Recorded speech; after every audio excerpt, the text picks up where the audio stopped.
Welcome to Tales from a Retro Gamer, episode number 13. My name is Brett Weiss. Thank you for tuning in. So today I'm going to talk about returning video games in the 1980s. Let's say you bought a game at a store and it was the wrong one, or you didn't like it, or it was a gift or something like that, and you wanted to return it. Now, to prepare for this episode, I called GameStop to see what their current return policies are. I looked on their website and it wasn't quite clear. And so I called him, and the guy who answered the phone, very polite. Most GameStop employees I've talked to are generally pretty polite. He just said, if you buy a new game and you open it, then it's basically your game. And that means if you want to return it, you have to trade it in. Now, based on their trade policies, that could be kind of tough because if the game has been out a while, they're not going to give you much, maybe pennies on the dollar, something like that. But if it's a recent game, like a recent $60 game, they might give you $40, $45 in trade, whatever the case. But if you open it, it's your game, and you'll have to use it as a trade-in. Now, if you buy it and it's factory sealed and you have the receipt, you can just, exchange it, and they'll give you a refund, store credit, whatever, whichever you prefer. Now, in the 1980s, I made an attempt to return a game to a specific store. I'll get to that in just a little bit. So policies in general in the 1980s, if you wanted to return a game, they varied from store to store. There were some general policies that held for most stores. For example, if it was a sealed game, a new game, still in excellent condition, and you had the receipt, typically you could just go and get your money back. Now, some oddball, quirky stores here and there, I don't recall exactly which ones, maybe Best, maybe Service Merchandise, some stores would actually charge you a restocking fee.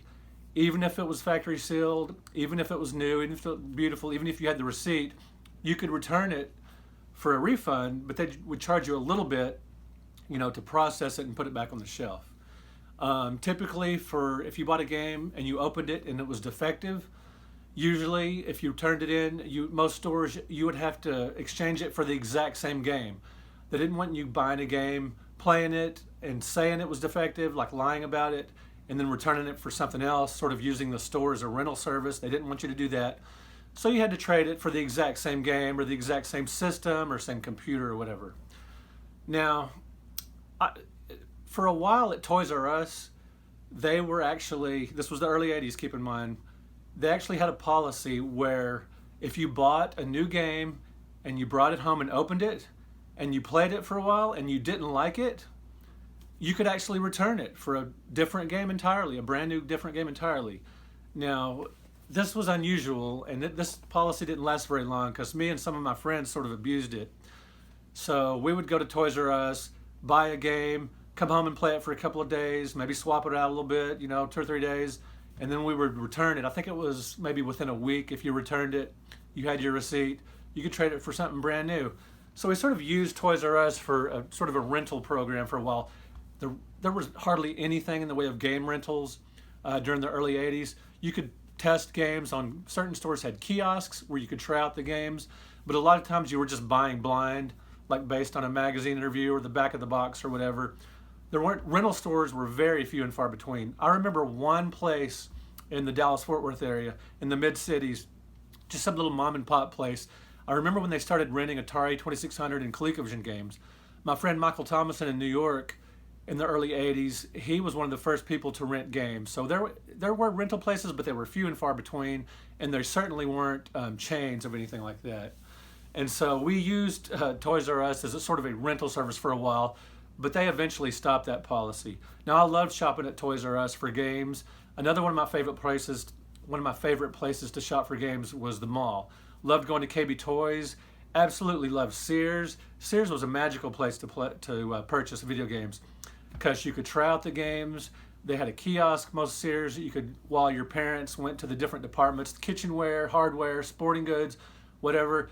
If you were old enough and they let you, you could hang around in the video game department and you could play Atari.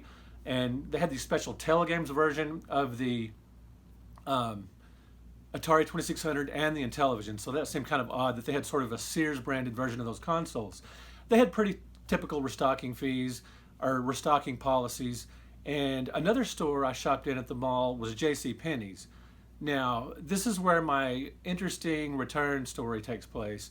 Now, I only recall buying a video game at Penney's once, because Sears and Toys R Us and KB's, they just seem like more fun, more colorful, more exciting places to shop for games. But for whatever reason, Gorf, they got in Gorf before any other store.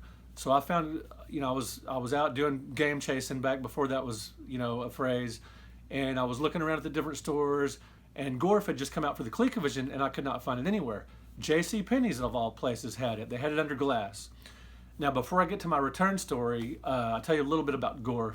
Absolutely loved Gorf. It was one of the very rare games back then, and then the arcades that had multiple screens. It was sort of a Space Invaders type game where you moved a ship near the bottom of the screen, but like Centipede, you could sort of move it around up about a 1/4 of the screen, and you shot at, aliens, invaders, and all that kind of stuff. There was a screen that was, the first screen is similar to Space Invaders.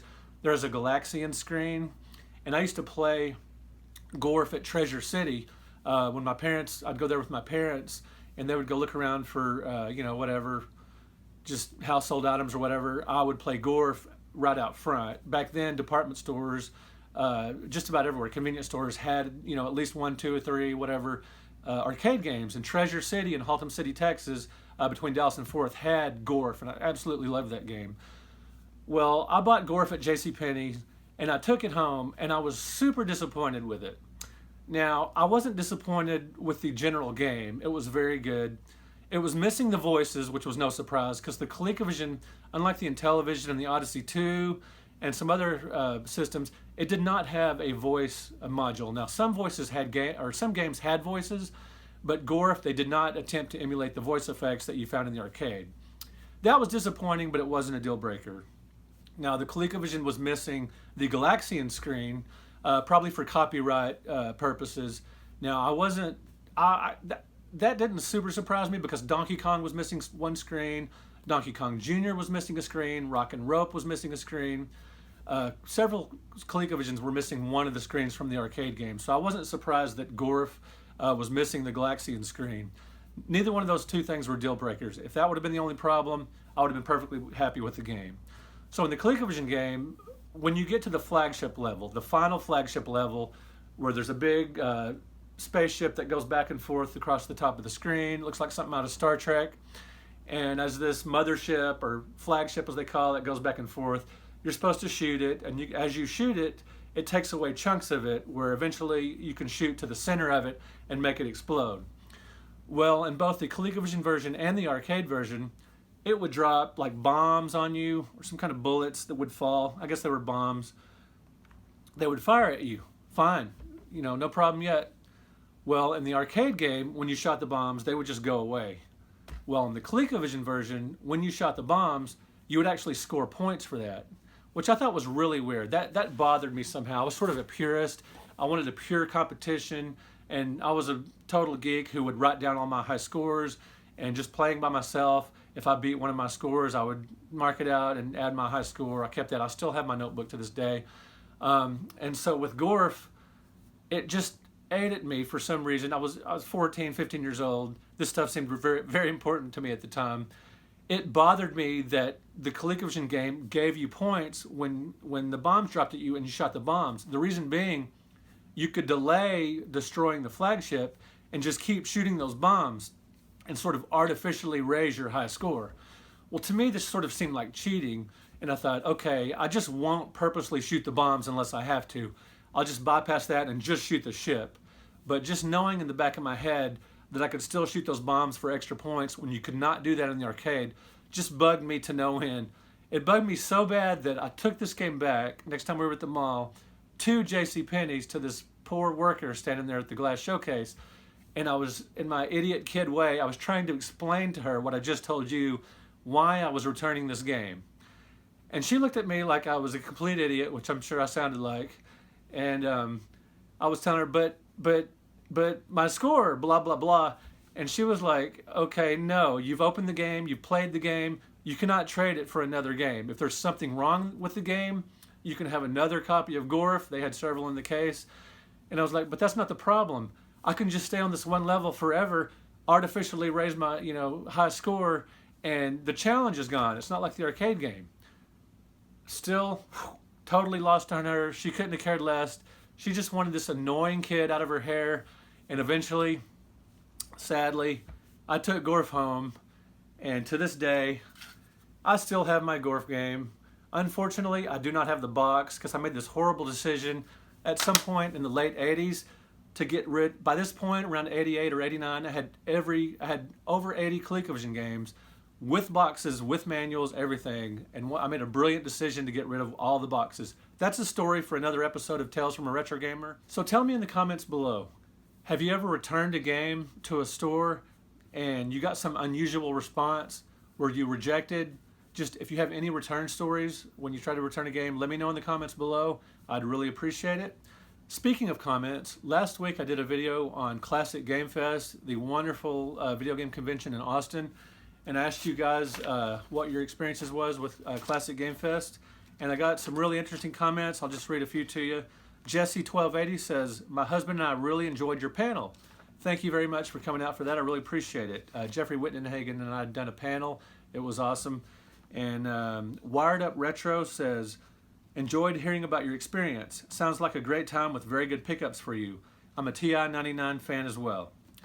DWOMT said, "Found your channel by seeing your panel at Classic Game Fest this past weekend. Great panel and Classic Game Fest was awesome. My first time driving up to Austin for it. Definitely plan to go next year. I like your channel and definitely staying subscribed for more videos." Well, thanks guys and everyone else who made comments. I really appreciate it. Coming up, my next event will be the Let's Play Gaming Expo in the Dallas-Fort Worth area. It's in Irving, Texas, August 9th through 11th. So if you're going to be in the Dallas-Fort Worth area, I highly recommend this show. It is excellent, especially if you like competitive gaming. It's a very tournament-driven show, but there's also going to be panels and an arcade, free play, costume contests, and all that good stuff. So I hope to see you there. If not, I'm sure I'll do a report on the show. All right, guys, thank you very much. Thank you for liking the episode. Thank you for subscribing to the channel. I really appreciate it. If you want to share the episode, that'd be awesome too. And I will talk to you guys next week. Peace out. Gorf, Gorf, Gorf.